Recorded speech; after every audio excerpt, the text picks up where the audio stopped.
Okay. Welcome back to Nick Lenz's Comic Corner Classic, Less Known Classics. This is episode number 1864 and Doubleshot number 1758. Now, this one's all about the Heroes for Hire stuff. Basically, I have a trade paperback that collects issues in the series, plus issues from the rest of the first volume and the second volume for the series. But first, we have the trade paperback, which is called Luke Cage, Iron Fist, and the Heroes for Hire. This does collect the first 9 issues of the original volume released back in 1997, along with Spider-Man Limited 13. Fun fact with this one, it would last another 9 issues before ending. And we also have Mar Fanfare, Volume 2, Issue number 6. This was the final issue of this book.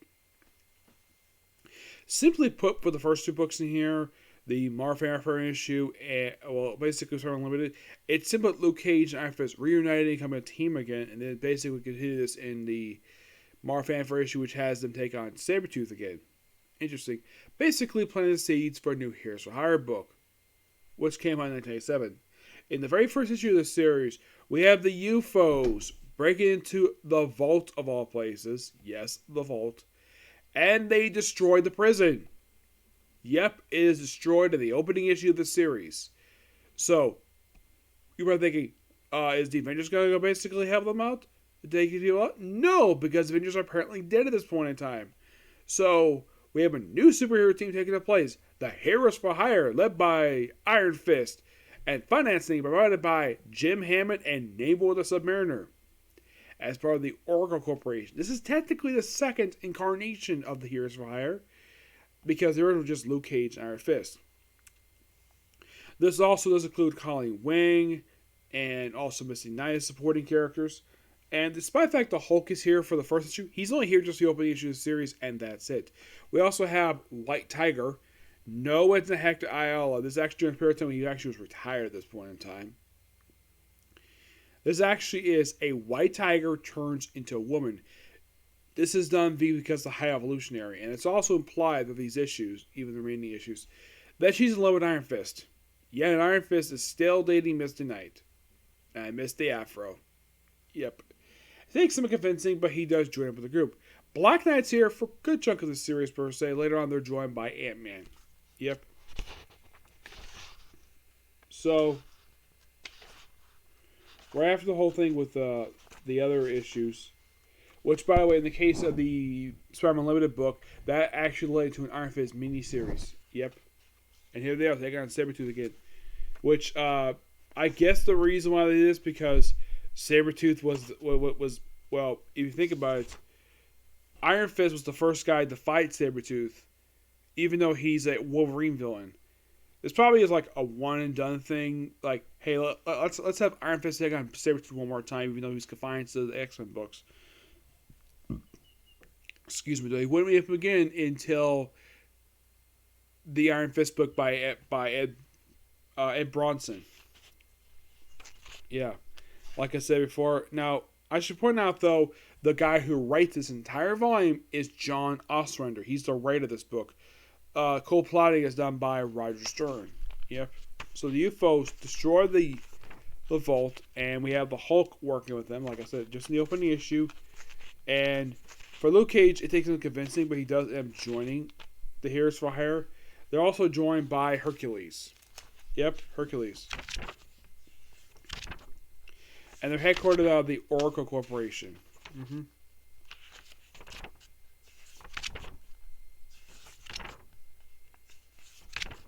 Yeah, UFOs, the only reason why the Hulk is here, because UFOs are actually his villains. And then we have one of the villains appear throughout this book. We have Master of the World, an Alpha Flight villain. Yes, an Alpha Flight villain. And who's the guy in the container? Why, my friend Edgar's least favorite Iron villain, the Controller. Oh yeah, in case you're curious, Roger Stern co-wrote John Ostra's first issue, and then he basically left and had Roger Stern pretty much read the whole rest of the book by himself.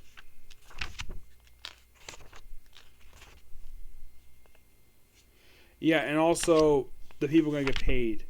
And they're joined in issue 3 by the Black Knight. Actually, issue 2. Yeah, they're joined by the Black Knight, who actually remains throughout this entire volume. And then, of course, we fight Neutron, yes. The guy who started Civil War One. The whole thing with Master of the World is that he actually is here building up to when he fights the Heroes for Hire. Mm-hmm. Yeah, the control thrown in here. Yeah, and then of course we have White Tiger take off her hood.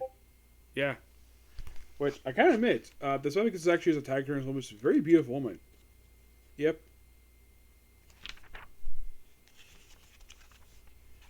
Also, Luke Cage doesn't wear the yellow shirt in this book at all. Nope.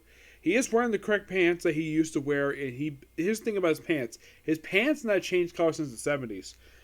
He still wears the tiara, so you could say this is like typical Luke Cage, but the thing with him is that he's no longer wearing the yellow shirt anymore, he's wearing a white shirt.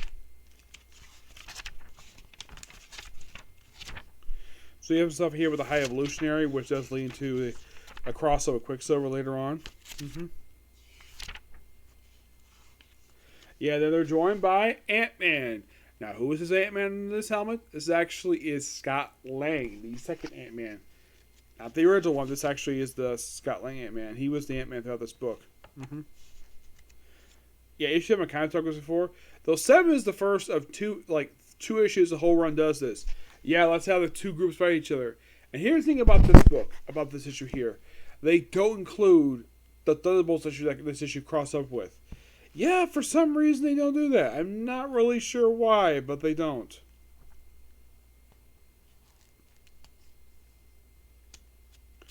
Then we have more like hidden agenda stuff here. And then 9 basically has a guest appearance by a character who Jonathan was co-writing this point in time. The Punisher. Yep, John has wanted to throw in the Punisher in here. Why? Just cause. Yeah. Plus also She-Hulk joins team as team's lawyer. And that's it for the first 9 issues. But this book is really good. I give this book a 9.5 out of 10. Next up, we're going to talk about issues 10 to 14. You're probably thinking, why the 10 14? Why not talk about the rest of the volume? Well, there's kind of a reason for that. Because I've technically talked about the last 5 issues already. Issues 15 16, they were collecting Avengers Quicksilver. 17 19, they were collected in a Shang-Chi trade. So, 10 11 is a two-parter which has Deadpool join the team. Yes, Deadpool joins. It's actually, you might be asking, Nick, did he have an ongoing series at this point in time? Yes, he did. He just joins this group for 2 issues. And mostly he's here and just deals with Silver Sable and her group. Now, for Silver Sable, this actually was basically one of her group's of course, you have appearance by Madcap and the frickin' Sandman. Yep. Oh, don't worry, it is wrapped up issue number 11. Yep. Yeah, by issue 11, they actually have this storyline wrap up with the whole thing with Deadpool. Mm-hmm.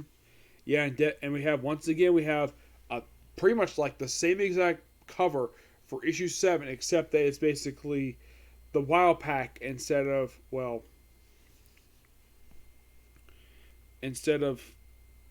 the Thunderbolts. Yep. Shang-Chi shows up in this issue. Yes, Shang-Chi. Don't worry, he'll be around later on. Yeah, and pretty much he's kicked off the team. Though he's only here just for a couple issues. And then that's it for him. As the remaining 3 issues of this book, they're mostly standalone issues. 12 is a double-sized version of Spectacular because, well, it's the 90s. They love doing this for issue 12. Like, make the 12th issue a double-sized issue for no reason. Aside from that, it's issue 12. Yep. And this is where the Heroes for Hire finally confront Master of the World. Yeah, it took into issue 12 finally for this to happen. Mm-hmm. Yep. And also, Jim Hammond gets knocked from a coma in these issues. Yep. And, of course, then we have to take out some people who work for the Master of the World. Yeah, it's like the storyline is built up with him. It gets wrapped up with issue 12. Actually, no, it gets wrapped up with, I think like issue 13. I think it does. Come on. Thank you. Alrighty. Yeah, then of course we had the fallout in issue 13. And of course, Iron Fist ends up in the hospital, though actually Jim Hammond basically is unconscious, so Ant-Man goes into his body. And then they summon, well, Brother Voodoo. This is before he became Dr. Voodoo. Yeah, he's summoned to help out. Also, Bambi Albergeist from the Iron Man series. She pops up in here because, well, gotta give her something to do and have her make a quick guest appearance in here. And then Jim wakes up. Actually, it's weird though. Like Jim's in a coma, and then Iron Fist wakes up, and of course Misty Knight's the one basically comforts him. But White Tiger, who's also in love with him, just walks away. Yep.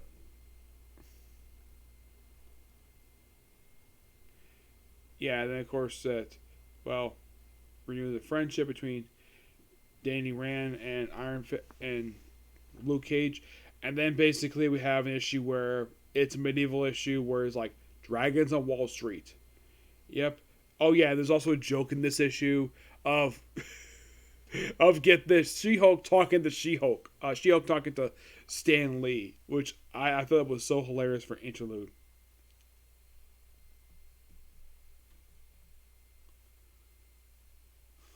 Yeah, then of course we finally have a confrontation between Misty Knight and White Tiger. White Tiger, girl, I don't know what your quarrel with me. We wanted to talk. Misty loves the Iron Fist. I also love the Iron Fist. We will battle until one against the guy who dies. Yep, and then they brawl. Yeah, and of course, well, you talking about it? No.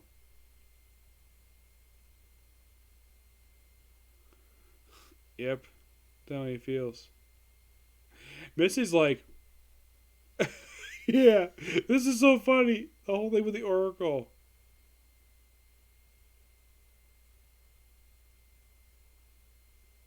Shoki. And that cap was, so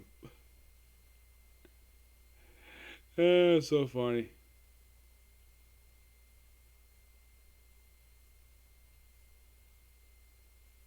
Yeah. It's so funny they were here. You have She-Hulk basically breaking the fourth wall, and you have Luke Cage, Iron Fist, like, what the heck? Stan Lee, no, you're not. I know Stan Lee. You're not Stan Lee. I'm saying his girlfriend. Stan Lee's married. He doesn't have a girlfriend. What do you want? Don't smash the elevator. I'm Lewinsky. That does it. It's determined. Monica Lewinsky. Wow, that's a cult. That is a reference to a real life person. I think she deserves things. Monica Lewinsky, a woman who was implied to sleep with Clinton when he was in office. Okay, yeah, which I found to be so hilarious.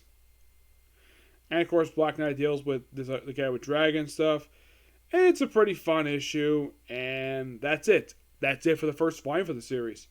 You're thinking, really? That's it? You're not going to discuss 5 issues? I've already discussed them already, so don't need to talk about them.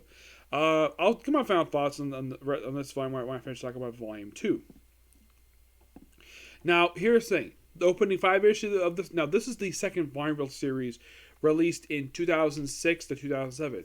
Now, the first 5 issues I've discussed already, which were collected in the Civil War Thunderbolts / Heroes for Hire, which collected the first 5 issues of this book, and 1115 will collect that. I basically discussed that when I discussed War Hulk Omnibus. Excuse me, here. Now, this storyline here is simple. Basically, we have where a kid, yes, a kid, hires the Heroes for Hire. Now, I should point out, this is the third version of the group. Now, this does have more consistent lines than the original volume. This line is consistent of, get this, you're going to love this lineup. Misty Knight, Colin Wayne, Tarantula, the Black Cat, Shang-Chi, Humbug, yes, the character in Humbug, and Orca. Yep, that's pretty much your whole lineup. Yeah, 4 women and 3 guys. And you're thinking, wow. This is a hilarious bit in the next show. I will get to that. So you have a guy who just and of course, basically, the kid with the pinky jar just hires the Heroes for Hire to find his missing robot. And they agree to. No problem. And of course, the kid rhymes with a humbug. Yeah, you like Christian, what? You like, yeah. Then why did you go as a humbug? I talked to bugs. Yeah, so that I thought was quite hilarious. By the way, the opening issues here are done by Jim Palmer and Justin Gray. Though by issue 8, that the writer changed over to Zeb Wells for us to run. For some reason, I'm not sure why. So yeah, and then of course the kid is protected by Humbug, who gets transported to the lair of the Headsmen. Yes, the Headsmen. Yeah, and then of course you had the ladies, along with Shang-Chi busting into Scully, beating some bad guys up. And, well, by the way, they're also joined here by the Grim Reaper, Mabu, aka the White Ape, and some other woman. I don't know who she is. Saboteur. Yep. And then we get teleportation. Everybody gets, like, angry, and then, of course, haha. But there's a hilarious bit in issue 7 when it gets that in minutes. It's so funny. What happens in issue 7 of this book. Yep. Humbug is simply put on top of a thing because the Headsman stuff, obviously. So, Orca basically gets, well, thrown about. He just runs away. He just juggles. Yeah, and of course, basically, like, the police officer are arrested, like, gentlemen, I'm Misty Knight. We're the Heroes for Hire. We and there's no cause of alarm. You can lower your weapons. Should it get down on deck now? Should it? We're registered with the government. We just averted a national tragedy. Okay, Richards, what happened? Don't laugh. The Grim Reaper, Man-Ape, and Sabotage planted a bomb on board the ship and tried to ram the Statue of Liberty. Man-Ape and Jim... Okay, where's the bomb now? Boom. Yep. And more Headsman stuff. And apparently one of the Headsmen has taken Humbug's body. Yep. Follow the bugs. Where Humbug is. Man-Ape just, cooking some food. Omelet, of course, he gets kicked. And then he just tosses around Tarantula. This, of course, the theme of Tarantula. And Black Cat throws them about. Yeah, and then, of course, they fall off building. And then, of course, they land into a kid's bedroom. It's like, yes, thank you, God. Oh my God, it's 2 smoking hot babes at the top of his bed. And it's a pre-panel. Look at this. And apparently, he's a Marvel comic fan. And he gets 2 smoking hot babes on his bed. It's like, yes, thank you, God. Yeah, normally some kid would be shocked by this. But damn. Tarantula's like, damn, he thinks we're hot. She probably, of course, Tarantula's got the expression like, does this kid think we're hot? Black Cat's like, yeah. Yep, I agree. Yeah, I think it's just so hilarious about this. It's just a funny panel. And by the way, they actually do get out of the kid's room. Somehow, it's just a hilarious one-shot panel. Yeah, and more with the Headsman stuff. And of course, the Orc gets shot by apparently Dr. Doom, though it's not actually him. It's a Doombot. Yep. They claim it's him, but nope, it's not Dr. Doom.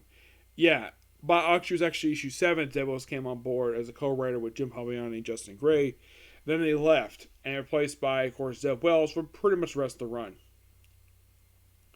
So Orca basically is nearly dying. And of course, basically, Shang-Chi beats the crap out of the Headsman, like, by himself. Knocks the head of Ruby Tuesday. He beats up, like, all the rest of the Headsmen, no problem. Then he fights the Doombot. And then he proceeds to destroy the Doombot pretty easily. And of course, he's bleeding. And of course, the other goes, I surrender. Yep, and they all, the Headsman and the other people get taken away. By the way, how they get out of basically the kid's room is never explained. Just random, like, oh yeah. And it looks like that, well, and we have the other headsmen that look like they're apparently dead, maybe. So eventually they get the other guy's head off Hambug's body, and they put it back on, of course. Then we have this weird, awkward moment of Tarantula and Shang-Chi look like they're about to kiss, but... And then she's like, oh yeah, I haven't had a date in months. Yep. Hambug gets his body back, and of course he gives the detail about everything that's gone on in the past 2 issues. And then Paladin decides to join the team. Because he hires them. Why? Because he wants to steal Moon Boy and Devil Dinosaur. No, seriously, he wants to steal them. Yeah, he wants to take these two. For some strange reason, he does. It's quite hilarious. So yeah, they... Of course, Paladin is with Black Cat here, who holds his arm, the other breaks his arm, of course. Shang-Chi is basically walking without a shirt on in a place that's freezing cold. Everyone else is freezing. Shang-Chi is like, this is no problem. Yep, and then they get to an island where they just relax. Yeah, and of course you have Paladin walk out with... Paladin just, of course, we get separated in this island. Misty, of course, you have this hilarious bit where Hambug is basically resting on Misty's leg. What was he for the comics? Of course, he's like feeling up her thigh. And apparently she's got no problem with Hambug doing this. And of course, then we have the most interesting thing happen in this book. We have Shang-Chi fighting off against a freaking saber-toothed tiger.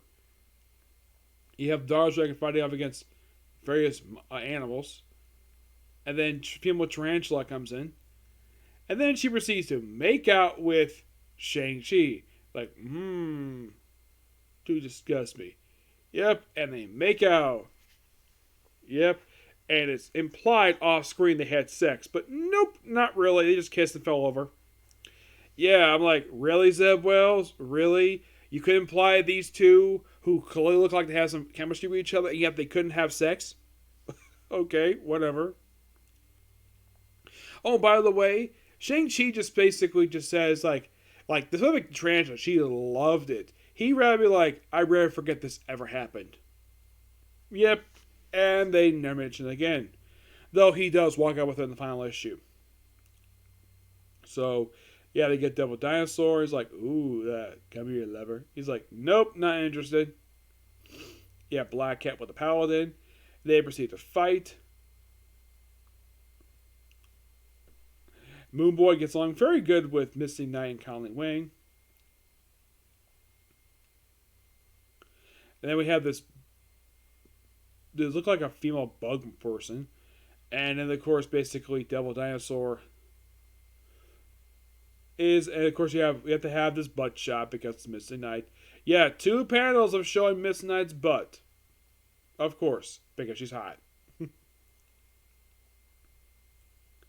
Yep, and after they solve that thing...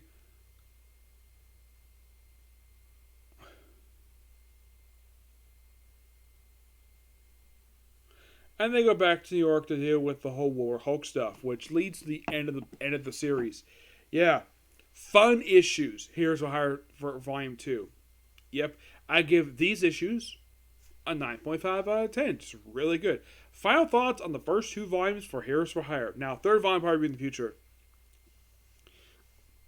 First volume, really good volume. Now, this volume surprisingly lasted for 19 issues and had an annual published. And it was one of 2 books John Arthur did for Marvel, of course, being Punisher. Punisher lasted for 18 issues. And as far as I can tell, after he finishes the books, he didn't go back to DC particularly. What did he do? He went Dark Horse, did Star Wars books for years. He did occasionally pop up back at DC, but a lot of the time he just did mostly just a lot of Star Wars books. That's mostly what he did. He did a lot of Star Wars books for Dark Horse. Surprisingly, Marvel has not hired him to do any Star Wars books for them. Which is interesting, though. They basically don't bring anybody else back. Like, the Brian Woods worked for them, but non-Star Wars, despite the fact he was technically the final writer who wrote the main Star Wars book before Dark Horse lost license. Yep. But it was a really interesting volume, and the one thing this volume did lead into was a possible relationship between Luke Cage and She-Hulk, which went nowhere. because a few years just after this one, Luke Cage hooked up with Jessica Jones, and he's married to her and has a baby with her. Oh, and Luke and Jessica Jones like him very much because she previously dated Luke Cage before she did, and just a mild jealousy there, but not really much there to it. But in the case of what happened to the second incarnation of the Heroes for Hire, they disbanded. They all went their separate ways. Yeah, Black Knight didn't do very much afterwards. He later on, a few years later, became part of a second volume for Excalibur. But aside from that, he didn't do much for years. Yes, it wasn't until he had his own solo book in 2016. Because it seems like that we have this character Black Knight here, Dan Waltman, and barely anything is done with him. That was the problem with Black Knight, that Marvel did anything with him. And what were the rest of the characters? Well, Hulk pretty much did he did just Hulk stuff in his home book. Female White Tiger, she disappeared, never seen again in comics. Implied she might be dead now because apparently it was revealed in the Rick Remender's High Evolutionary storyline that High Evolutionary keeps killing off people he created. So she might be dead. They don't really go into it at all. Misty Knight, still hopping around Marvel Universe this very day. Last she was saying she was dating Sam Wilson for some strange reason. Yeah, this I thought was kind of weird. Though this you gotta blame on Rick Remender for setting this up. You can't blame Nick Spencer for basically saying this is all Rick Remender's idea for doing that one. Colleen Wing, a character who practically does nothing nowadays. Though she appeared for Volume 2 for Heroes for Hire, but she didn't do very much at all. Not really, no. But as she appeared in the second volume of the series, Shang-Chi did occasionally appear in Marvel Universe afterwards. It was mostly sporadic. I mean, pop up here and there. Taught Spider-Man how to do Spider-Fu and take part in Spider Island. Of course, now recently he's got a solo book now. And, well, Female Tarantula, what did she do afterwards? She next appeared in the miniseries Six Guns, and that was it. Humbug didn't do very much at all, and Orca died.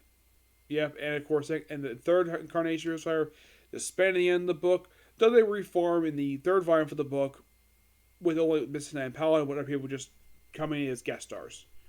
Yep. So yeah, that's going to be pretty much it for this particular review. Stay tuned later on my other review today will be Bard. So, okay, next video. Bye.